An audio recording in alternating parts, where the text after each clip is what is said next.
Assalamualaikum warahmatullahi wabarakatuh. Saya Muhammad Rizal Effendi ingin menjelaskan tentang data dan recovery, terus menjelaskan tentang full backup, menjelaskan tentang incremental backup dan differential backup, terus menjelaskan recovery point objektif dan recovery time objektif. Data merupakan aset yang sangat penting yang perlu dijaga dan secara mutlak dibuatkan sistem untuk menjaganya dari potensi error, kebocoran, kehilangan hingga saat terjadi bencana alam. Untuk itu dibutuhkan upaya data backup demi menjaga nama baik dan kredibilitas bisnis serta upaya recovery data ketika diperlukan oleh pihak yang membutuhkan. Apa itu data backup dan recovery?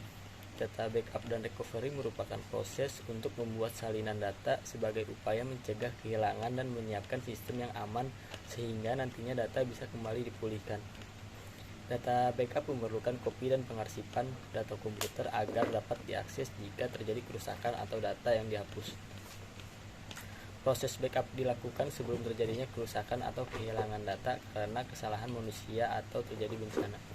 Sementara proses recovery atau pemulihan data dapat dilakukan apabila data terhapus, bahkan untuk data yang sudah tidak ada di record bin. Dengan begitu, kita hanya dapat melakukan recovery data dari waktu terakhir melakukan data backup.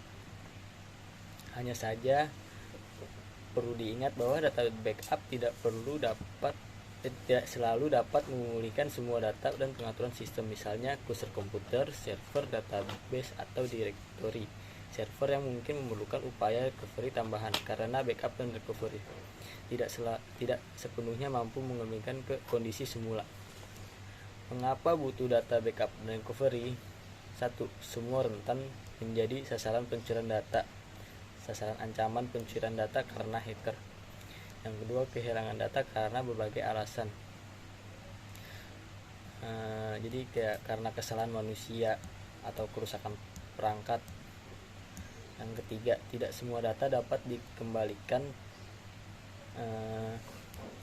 Ada beberapa data bisnis yang tidak bisa di recovery. Yang keempat, downtime merugikan bisnis. Saat data hilang, maka operasional bisnis menjadi terhenti hingga waktu yang tidak dapat dipastikan. Yang kelima, reputasi terancam. Cara melakukan recovery data. Untuk melakukan recovery data yang hilang atau sempat terjangkit virus, dapat melakukan langkah-langkah sebagai berikut. 1. Klik tombol Start lalu pada sistem pilih setting recovery. Yang kedua, klik tombol next pada menu sistem recovery. Yang ketiga, muncul daftar recovery point yang secara otomatis yang ada di sistem komputer. Terus pilih waktu yang diinginkan untuk melakukan proses recovery data, lalu klik scan for affect program. Yang terakhir, klik finish untuk mengakhiri proses recovery data. Pastikan untuk mereset komputer agar perubahan dan data yang dipulihkan bisa kembali diakses. Pentingnya data backup dan recovery. Data backup dilakukan untuk membuat salinan data yang dapat dipulihkan ketika terjadi kerusakan atau kehilangan pada data utama. Keberadaan data backup memungkinkan Anda melakukan pemulihan data dari awal dengan cepat. Anda bisa melakukan backup menggunakan media tambahan seperti flash disk, external hard disk, hingga cloud. Apabila bisnis Anda berada di lokasi yang rawan terjadi bencana, ada baiknya untuk mempertimbangkan alternatif lokasi backup di tempat berbeda agar mempermudah proses recovery. Untuk hasil recovery terbaik, lakukan backup secara teratur dan konsisten agar meminimalkan data yang hilang. Semakin banyak waktu yang dihabiskan untuk backup secara rutin, maka semakin besar memungkinkan Anda untuk memulihkan kembali ketika data itu dibutuhkan. Manfaat melakukan data backup.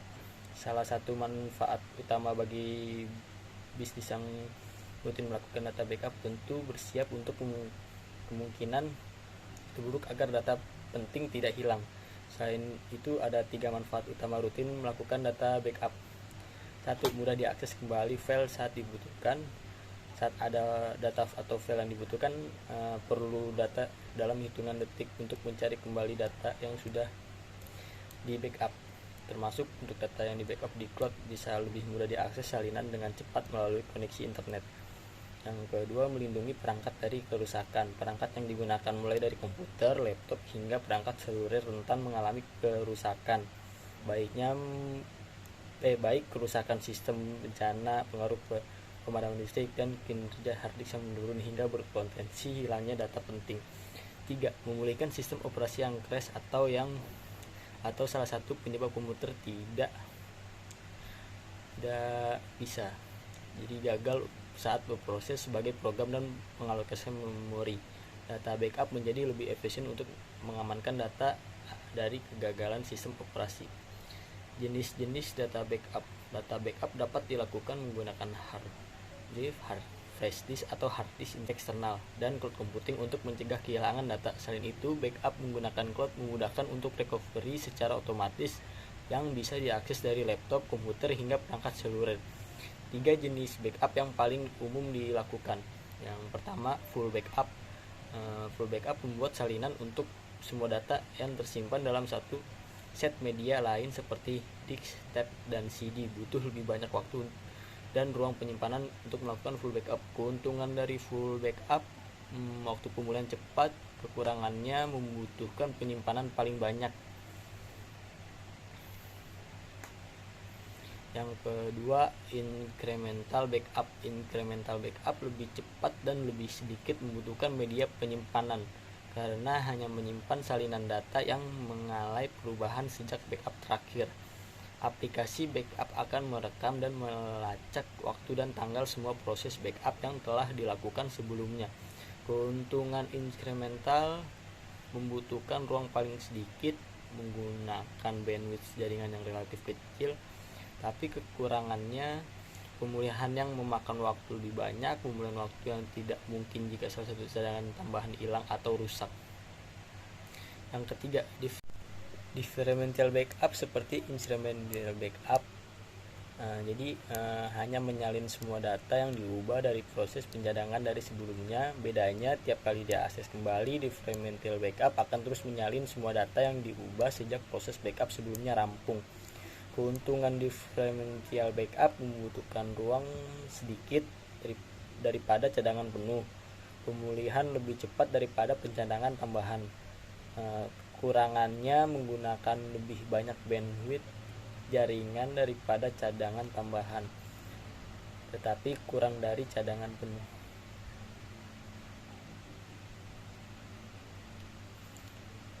Untuk recovery time objective (RTO), recovery time objective didefinisikan sebagai kerangka waktu yang ditetapkan dalam jangka waktu dari periode gangguan maksimum yang dapat ditoleransi yang ditentukan untuk melanjutkan aktivitas yang terganggu pada kapasitas minimum yang dapat diterima. Yang ditentukan ini akan berdasarkan pada jumlah waktu henti dan tingkat kinerja yang dapat diterima.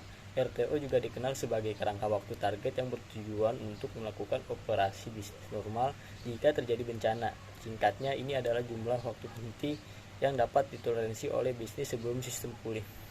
Contohnya, ketika bencana melanda dan mengakibatkan seluruh data hilang, maka secara otomatis data center akan berusaha untuk memulihkan diri dari bencana tersebut untuk bisa melangsungkan fungsi IT kembali normal. Waktu yang dibutuhkan oleh masing-masing produk layanan untuk pemulihan ini berbeda-beda. Dengan demikian, inilah yang dimaksud dengan recovery time objective. Recovery point objective atau yang disebut RPO. Recovery point objective didefinisikan sebagai titik tujuan untuk memulihkan data atau informasi setelah gangguan berdasarkan jumlah informasi atau kehilangan data yang dapat diterima. RPO juga dikenal sebagai periode pencadangan data. Sebuah organisasi mempertimbangkan beberapa banyak kehilangan data yang dapat diterima sebelumnya bencana terjadi. Singkatnya, ini mengacu pada frekuensi pencadangan sistem Anda dan beberapa banyak kehilangan data yang akan terjadi selama gangguan. Contoh, ketika terjadi bencana, kira-kira beberapa banyak kehilangan data yang bisa Anda toleransi, apakah 2 jam atau 1 hari atau 1 minggu. Kapasitas data dalam waktu hitungan hari disebut RPO.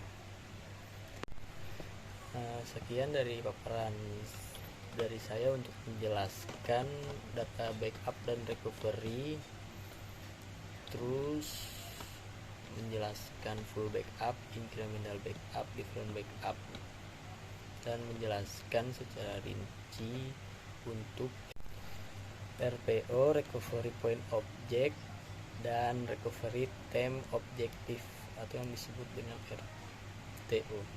Sekian dari saya, kurang lebihnya mohon maaf. Wassalamualaikum warahmatullahi wabarakatuh.